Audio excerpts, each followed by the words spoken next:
Welcome to the Fretboard Journal podcast. I'm Jason Verlinde, your host. That is John Rauhaus playing in the background. Today's guest, a musician out of Detroit, thoroughly immersed in the world of John Fahey and fingerstyle and what I guess some call American primitive guitar, Nick Shillace. Nick is got this incredible Detroit-based music instruction business. We're going to hear all about that. I had a blast talking to him. He also has a new record out for 2024 called A Rich Boy's Measured Blues. It came out in April. I thoroughly love it. And the coolest news of all is I'm bringing Nick to the Fretboard Summit on Saturday. He's going to be teaching a workshop in the afternoon to anyone who's coming with an all-access pass on the music of John Fahey and how to play this way. Bring a guitar, please, if you're attending Nick's workshop. Now, before we get to Nick, I do want to thank our sponsors, and I also want to give you just a whole bunch of Fretboard Summit updates because I'm guessing there are a couple of you out there who are still thinking about attending this thing. Either it's a drive away or you're just impulsive and like booking last-minute trips on Expedia, or maybe you know someone in Chicago you're dying to visit, and this is a good excuse. So our summit takes place August 23rd to 25th, 2024. It's at the Old Town School of Folk Music in Chicago, which is north of downtown. It's sort of a residential neighborhood. There's plenty of parking. It's a cool neighborhood with restaurants and cafes and shops right around the corner of the venue. Now, one of the fun quirks of the Old Town School of Folk Music is there's two buildings. One has a theater, the other one has a theater. We take over both buildings. So occasionally you have to walk across the street to see a workshop or a concert that you want to. It's safe, but this is kind of, if I could paint the picture for you, I would say the summit is sort of this fun house of guitar stuff. It's like walking through installations and a Luthery showcase and demo rooms and a Truth About Vintage Amps room, and you can poke your head in whatever you want to look at. We have what I think is now one of the largest Luthery showcases ever.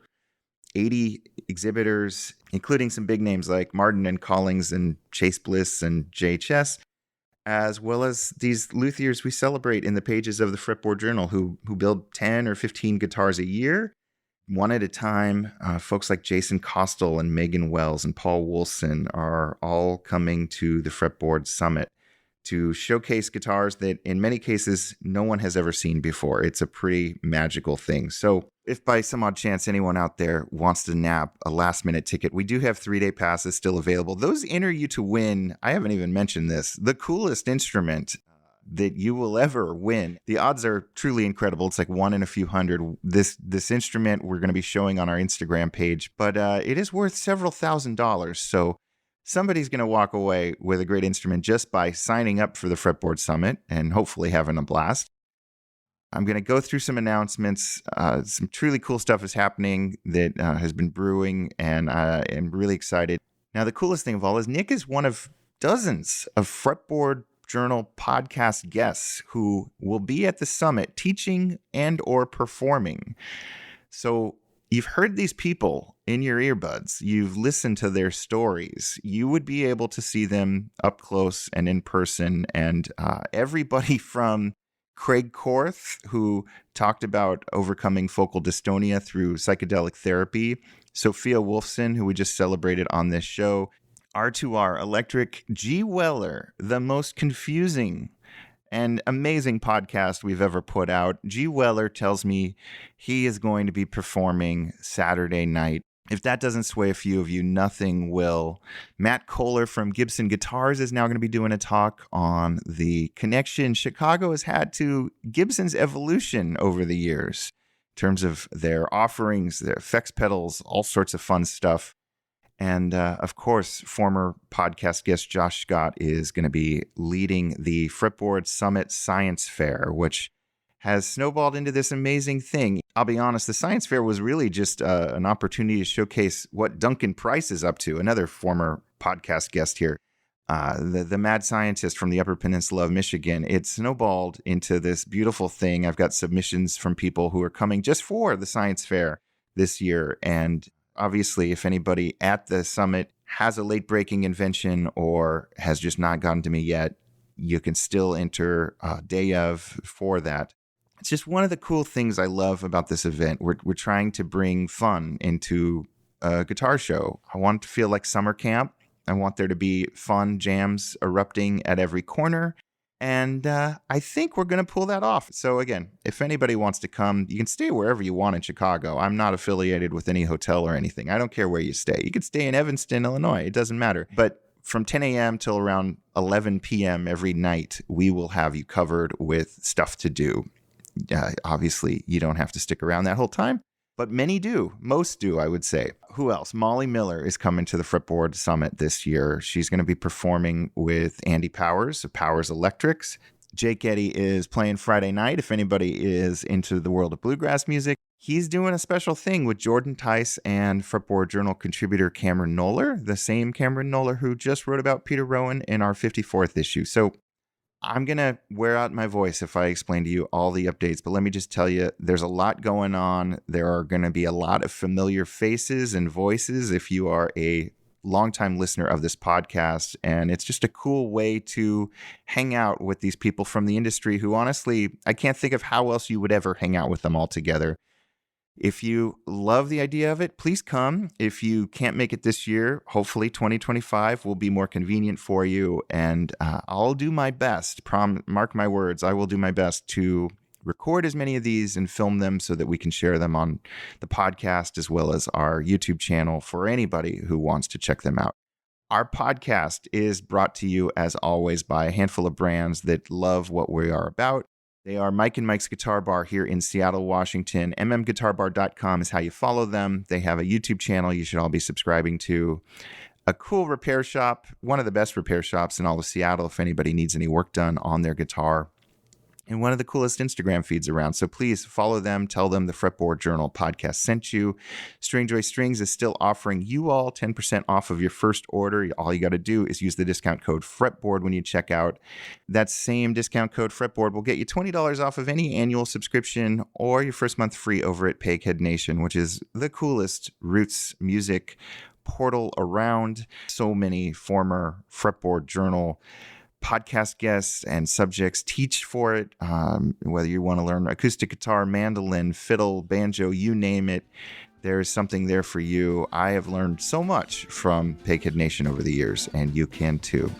Again, Nick Shillace is our guest today, and he's got this incredible new record that came out earlier this year. You should all go check it out. It's on all the usual platforms. He's also going to be teaching at our Fretboard Summit, which, as you hopefully now know, is this sprawling, incredible gathering. Thanks as always for tuning in. Enjoy Nick's story, check out his record, and I'll see some of you in Chicago, I hope. Nick, welcome to the Fretboard Journal podcast. Well, thanks for having me here. You are a Detroit-based musician and educator, and at least from the sounds of your new third solo album and the first two, very immersed in the world of fingerstyle, John Fahey, Peter Lang. I hear Leo Kottke in there. Is that all correct? Yes, definitely correct. The American primitive tradition, I guess, as they call it. And when did you first discover that kind of music? Oh, well, I started playing finger picking styles when I was about 12 or 13. My folks started to go down to West Virginia for these blues weeks, these like heritage weeks that they used to have, or they still have them. But I went down with them several times, Davis and Elkins College in Augusta, West Virginia. And I started to play that in that style. And when I got a little bit older, I think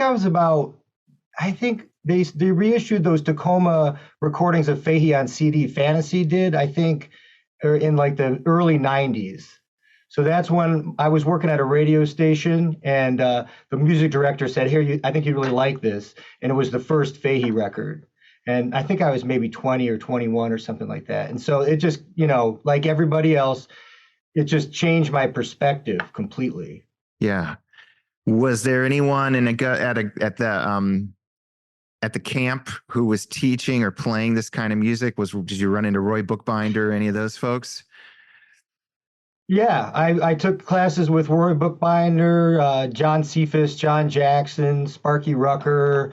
Um, and I'm drawing blanks, but yeah, several artists over the course of a few years. Yeah.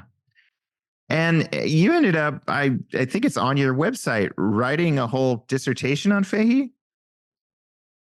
A thesis, yeah, I did a graduate thesis back in 2002, and it was kind of like what I tried to do was create a model for analyzation of like 20th century musicians, and I used him as a example. So it wasn't really like a biography necessarily. It was more of like how his music works and how you can kind of do analysis about for other musicians and using him as an example. Yeah. And are you now teaching this style of music to a ton of folks around Detroit? I guess probably around the world, thanks to Zoom. Yeah, I have. Yeah, I have students online. I have a good amount of students online, and I've had the studio for 30, or not 30 years. I've had it for 24 years. I've had the school or the studio or however you want to call it, and I have most of my students now because I came up with material. For a while there, I was a little bit more neutral when it came to teaching guitar. I sort of kept it broad and basic and let people find their own way, but these days, I try to funnel everybody towards fingerpicking just because that's how I play and it's how I study still, and it just is the way that it works best. Now, after 20 plus years of talking about and studying John Fahey, is that still your core? Is that still the guy you go back to, or have you expanded? And I know Fahey's kind of a problematic character too, in terms of like his personality and everything. Yeah, for sure. I mean, it's still a reference point when it comes to my own music, like my own writing and stuff like that. I definitely spend a lot of time, in that sort of mindset, that long form, American primitive sort of writing. But I mean, I like a lot of players. My favorite guitar player is Duck Baker. He's my favorite, of sort of all time. And so like he's definitely a departure from the Fahey style, but still in the vein of solo guitar. Yeah. Yeah. There's something that kind of, maybe just because of Kottke, like there's something in the whole Midwest area, it seems, about that where there's this affinity for finger picking, fingerstyle.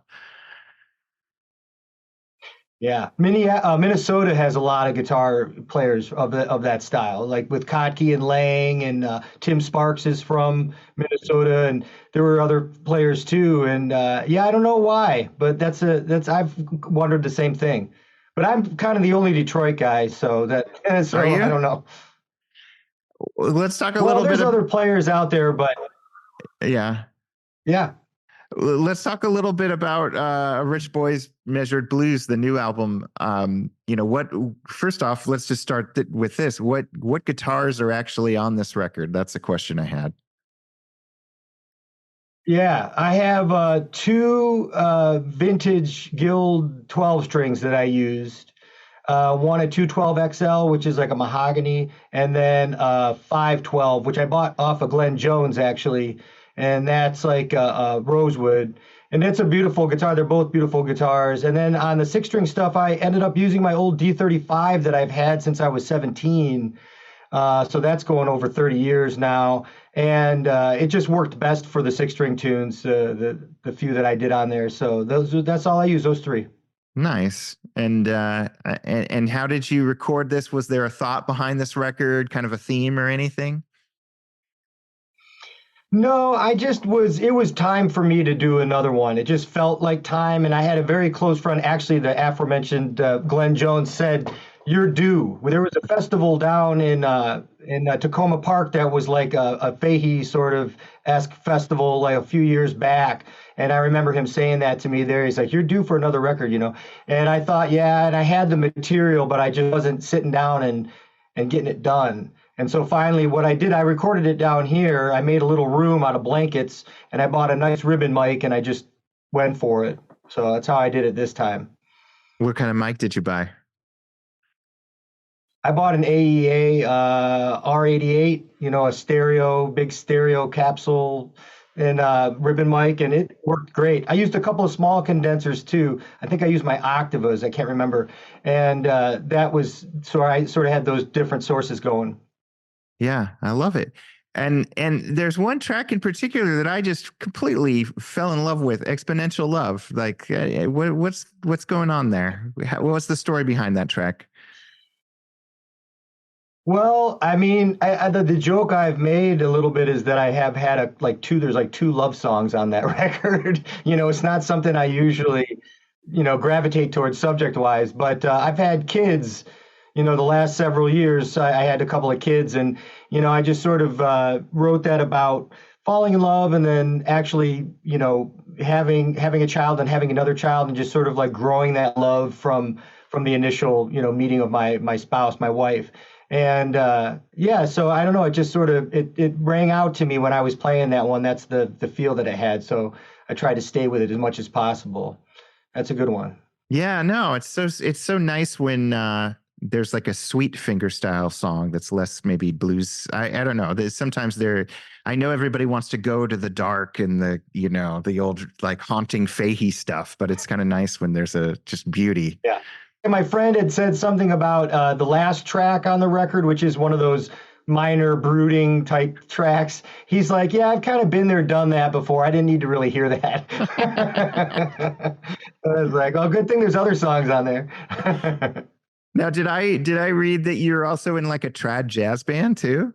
Yeah, I had for a number of years. I had a group called the Detroit Pleasure Society, and I actually played plectrum banjo in that band. And we did 3 records. I think we did. That's one of the reasons why I hadn't done solo was I was making records with my wife, and I was doing this trad jazz thing, and it was just I was too busy to do it all, and things kind of slowed down a little bit, and I was able to do that. But now the band has morphed into this other group, the Post Imperial Jazz Band, and I play finger picking guitar and I lead the band. So there's guitar, accordion, clarinet, sax, mandolin, tuba, and we got a drummer. That's a great band, super fun band. We just have so much fun. I love that you get to kind of work both muscles, the fingerstyle one, and then go back to the jazz side. That's pretty cool. Yeah, it's taken a long time to be able to do I'm very much into compartmentalizing, and it made it really difficult. But I feel like these days I'm more like contiguous with my approaches and my styles and my techniques.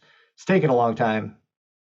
What is the Detroit music scene like for non-rock and rollers? Like, are there clubs where you can play this kind of music? Yeah, there's a lot of good places to play. I mean, it's such a music town, art town. It's so different than it was 10 years ago, and even more so than it was 30 years ago when I first was like started operating in the city. But yeah, there's a lot of good spaces, and there's some theaters and listening rooms. And the thing about Detroit is that there's a lot of camaraderie and there's a lot of sensibility that's shared between styles. So no matter what you play, the musicians all kind of congregate together. I guess that's probably pretty normal. And so I can open up a show in a loud bar if I'm prepared for it, if I want to. I don't do it very often anymore, but in the old days, I do it all the time. People love it. It's especially when it's something different. Yeah. You mentioned the festival in Tacoma Park, Maryland. Do you tour much, or do you try to stay closer to home? Yeah, well, I'm going out on a couple tours. I've been booking for like in June and then in the fall. And in the old days when I had the first 2 records, I toured all the time. I toured a lot. I went out with my friend Mike Tamburo a lot, and did a lot of solo tours by myself. But these days, I'm just getting back into it, and it's actually was. I thought it would be difficult to book again, but it was pretty easy to get what I was after. Do you feel like, having taught all these years that there are just as many people fascinated by the music of John Fahey and Tacoma Records as ever before? I think that when people hear him, especially after they've been playing some finger style, that they get that same kind of epiphany, what the guitar is capable of. He's not the only one, of course, but there's something about his playing that usually resonates that way. It kind of opens up doors. And it did for me and a lot of people that I know, you know. Do you have a favorite Fahey record? Uh, Probably Days Gone By, Volume 6. It's probably my favorite one, but it's hard. You know, they're all so good. Fair Forward Voyagers is really good. You know, like I could go on. I just will name them all. Did you ever meet him? I had plans to meet him and interview him for the thesis, and he died. So, you know, it was a much worse situation for him than for me, but I was disappointed, you know. So I went out to the memorial, though. I flew out to the memorial, and I had you know, brought some recording equipment, and I recorded all the dedications that were given to him afterwards, everybody that went up, and I transcribed that, and that's in the thesis. Just everybody telling their stories about him. So that's kind of was a nice thing to get out of that. Yeah, it's so cool. The record is amazing. How did you come up with the title? Well, there's a couple things with the title. One of them is just sort of like this idea of all these, you know, young kind of people, you know, playing this music, and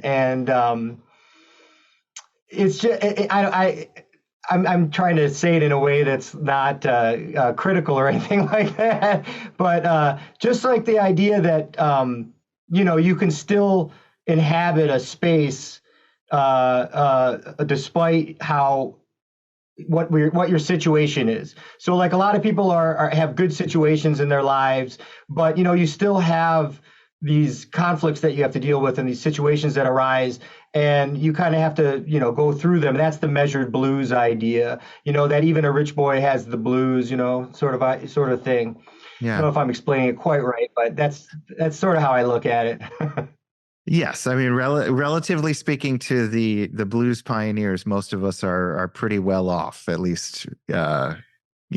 Yes, thank you. Yes, that's kind of what I'm getting at.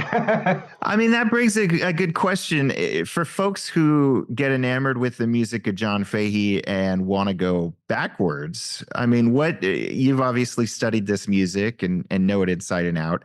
Who were the real people who influenced him? Who was he obsessing over that people should go check out? Well, Maybelle Carter's a big one. He was a big fan of Maybelle Carter, and she was someone that changed my perspective on the guitar as well. And I got that from him, you know, because he name dropped her. I was young back then. I didn't really know the Carter family when I was 20 years old. And then definitely Sam McGee is another one that I think is an important player for him, technique-wise and just composition-wise. Guys like Sylvester Weaver, Etta Baker, Elizabeth Cotton, you know, some of the main, you know, figures I think play prominently into his life as well. And of course, he was very into classical music, like modern 20th century concert music. And that had a lot to do with the way that he developed his writing and the way that he developed his forms. And that's, I think, the departure that, you know, like gets lost a lot of the times, because so much of his music is rooted in the traditional stuff, but his writing was a little bit more open-ended, I think. You know, he had a lot more creative pursuits when it came to writing. When you just you talking about him and modern music, like when you play these compositions that are on the album live, do they really stretch out, or do you kind of keep them the way they were on the record? Some of them stay tight and some of them stretch out. It gets kind of depends on what, like the last track on the record is definitely like one that I can stretch out on, but like the one that you mentioned, Exponential Love, I usually play that one succinctly, like it's written. It just depends, you know, how the tune wants to go. And are you playing mostly like folk clubs or rock clubs when you play this kind of music? Well, that's a lot of spaces, you know, like a lot of DIY spaces has been sort of how, you know, my career has developed, and I've been booking this tour in Europe for the fall, and it's almost all DIY spaces, you know, and it's a little bit nerve-wracking because there isn't a lot of guarantee there, but it's usually where the support falls. So even here, like I'll still play clubs, like on my tour I have coming up. I have like a folk couple folk clubs. I have a couple, at least one like bar type club. Like I don't know what to expect out of that. I have like I don't like to plug my guitar in if I can avoid it, but I do have like a pickup that I have a quick connect on that I take out so they don't see it. Sound guys don't see it because otherwise they'll make me use it, because they'll bring a mic. And like a loud club, I'll plug in and I'll just go for it and say whatever, let them have it. So what are for folks who don't know, like what is a DIY space? Could be like an art gallery or a pop-up that just happens to want guitar music? Yeah. Yeah, usually like a gallery. Galleries are really popular. Like I got a gallery I just booked in Louisville, and there is one. Trying to think now off top of my head, but anyways, yeah, they're definitely more conducive to the. It just kind of felt like when I first started touring, there was these weird kind of adjacent styles of music. Like noise was really something that I would come up against a lot, like noise bands and noise acts, and it would be sort of like a sympathetic pairing. So I would play someplace and there'd be a noise artist, and then I would get up there and play my finger picking stuff, and it worked for the crowd. They were receptive. They wanted that variety. They wanted that kind of difference, in what they were hearing. So it works out pretty well. But then I got like, guitar societies, I'll book through them, and that'll be more of a formal concert and that kind of thing in a venue, in a theater. When you talk about the DIY spaces, is that just like word of mouth? You find out through friends and fellow musicians where they are? Because I can't imagine you'd be able to cobble together a tour primarily playing those places, but you obviously have. Well, they're not all those spaces, but yeah, definitely. Like you can find them online. They're like operating, fairly out in the open. It's just like they're sometimes they're not like um, they're not as some are very established, like the Rhizome in DC. Ooh, I give it a little thumbs up there. There is the Rhizome in DC, and they're much more of like an arts like group, so that's something that goes consistently. And then there's other places that they might be, somebody in the area and they find a spot for the gig. Yeah, very That's a little cool. bit more DIY. So we've talked Yeah. about four instruments. We talked about the two 12 strings. We talked about the D35, and then you mentioned the banjo, but you've got like a whole row of 20-ish guitars behind you. What are some of the highlights of your collection, and what are some of your other favorites? Yeah. Well, I got an old Washburn Parlor that I really love. It's an old Brazilian rosewood. It's the only Brazilian guitar that I have. That thing is real sweet. I have a custom guitar built by a local luthier, Larry Stevens, that is modeled actually after the Norman Blake Martin model, which was modeled after a Hawaiian H series. So the bridge is in like a different place and stuff like that. So we went up to Elderly Instruments, which is, I don't know if you know Elderly, but it's a very well-known acoustic place. And we were playing that one, and I told him, I said, this is what I want, and we were talking about doing a build. And so he basically modeled it after that. And I love that guitar. That guitar is really sweet.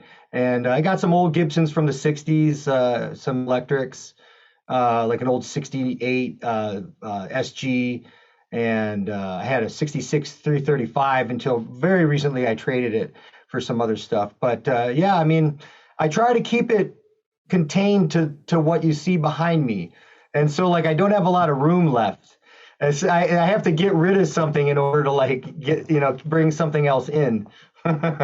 What's your banjo of choice? I have an ohm that my brother gave me that was his banjo, it's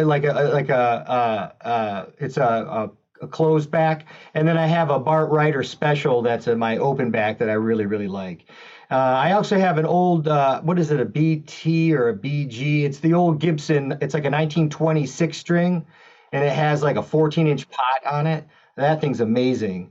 Just real low growly thing. That thing's awesome. And then my plectrum that I used for years is a Silver Bell, a Bacon and Day, and that one's a real nice. Yeah.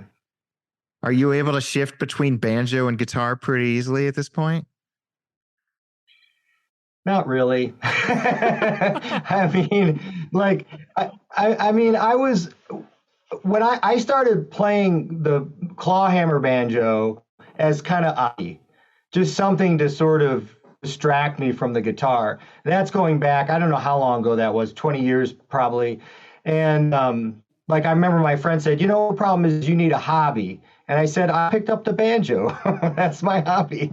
And but when I play three finger style, it's kind of backward guitar picking. And so it throws me off. I have to kind of spend a little bit of time getting back into it. But I have students, I teach three finger styles, so I do stay up on it. Yeah. Do you use the same finger picks when you're playing banjo as you do playing guitar? Metal finger picks, pro picks, those are the ones that I like the best. I think Deering bought pro picks. They're the best for me.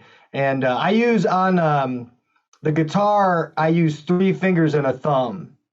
And so I picks on my index, my middle, and my ring finger. But I don't play that way on the banjo. I just use the two fingers, like would be the traditional style of playing. So yeah, that's the one. Like my technique is modeled sort of after Duck Baker's technique. Yeah. And last, I noticed on your website you have some like books for sale or downloads at least. Mm-hmm. No, I have books. I do them all myself from beginning to end.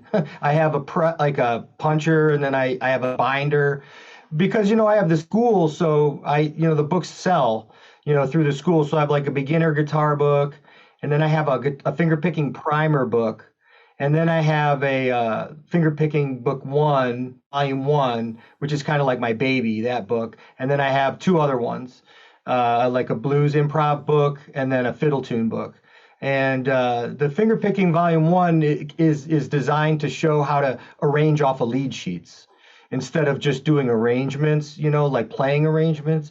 It teaches how to arrange, from a lead sheet, which I think is really the way to go. Yeah, very cool. That's kind of my jazz training. Yeah. So you must have people ordering those from all over the place. Yeah, it does pretty good. I don't have any PDFs. I've just stayed away from doing PDFs, but I sell the books. I mail the books out, and I have them at my shows and stuff like that, and it works out really well. And it's been really good actually, especially like the book one that we use at the studio. We have about, I don't know how many guitar students we have, but we have about 350 students at the shop, and so like there's a lot of volume that goes through. With the books and things like that. And all my students go through like all of my books. And that's like what I take them through. But my other teachers, I don't make them do that, obviously. They teach that they're coming from doing their things. I have four guitar teachers besides myself. That's so cool. It's quite an operation. Yeah, it's great. The shop's been great. Yeah. And is that where in relation to Detroit is that? It's about 30 minutes north. It's in Lake Orion. So Detroit's a tri-county area. And so Detroit's in Wayne County, and my studio's in Oakland County. And so, yeah, I've had it I've been teaching for 30 years, and I've had that place for 24. And so it's been good. I mean, it's enabled me to live as a musician. I mean, being in Detroit has enabled me to live as an artist. And I don't know if I would have been able to do the same thing anywhere else. That's incredible. I mean, I imagine Detroit, I mean, every major metropolitan area has changed a lot in 20 plus years, but I mean, Detroit, I'm sure, is no different. Detroit's crazy. I mean, there's a lot of history here with why things have been divided and population loss and all that stuff. But really what happened was the city filed for bankruptcy. And when they filed for bankruptcy, it opened the doors for outside money. And so a lot of outside money came in to invest in the city, which isn't something that had ever really happened at that level before. And it was really hard to get investment in the city. And it changed it in just a few years. And I mean, I don't want to like complain about it because there's a lot of positive things that have happened, but it's changed the city in a way that it wouldn't have been what I would have wanted to be a part of when I was, younger. Like now it's fine, but when I was 20, it was kind of like there was just so much going on. There was so much creative energy and so many people doing things, and you could do it in the city and you could live here and make a go of being an artist. And now it's not really like that. It's expensive, like every other major city. It's expensive, but I'm guessing you're still getting an influx of people from the Seattle, Portland, and New Yorks of the world, right? Or not really? Well, we got a lot of New Yorks there for a while. There was a lot of people coming, and Chicago. And because it'd be like they buy a house, they'll buy like a 4,000 square foot house for $150,000 and open up a restaurant or something like that, and that you can't do that in Manhattan, obviously, or Seattle probably, I would imagine. So it's still in relative terms, yeah, it's cheaper, but if you've been here, it's hard for people that have been here for years and are trying to buy houses and things like that because it's gotten out of reach. Sure. Well, what a run that you've been able to keep the school in the same place for all that time. Yeah, well, I've moved it a couple times because I bought a building and then I outgrew that building and then I bought another one and moved it into there, but it was all within the same town, and now I'm just kind of coasting now because I don't want to do that again. You've grown as much as you want to. Yeah, basically. Yeah, it's exactly. So we do well. We have a good reputation, and there's a good community out there. And I like teaching here too, though. I like the difference of community. Like I teach a full day out of my house in person. And then I teach 2 full days out at the studio, and then I do a bunch of online stuff. And it works out great. I've been doing it for so long now that it comes fairly easy. That's really cool. Well, Nick, the record is beautiful. I mean, no two ways about it. I just thoroughly loved it, and beyond just that one track that I mentioned, it's all gorgeous. Well, thank you. I really appreciate that. All right, that was my chat with Nick Shillace. I hope you enjoyed it. Check out his record. It's really good. And thanks, as always, for listening to me, for tuning in, for sending me feedback, for sharing this podcast with your friends. It means the world to me. Till next time.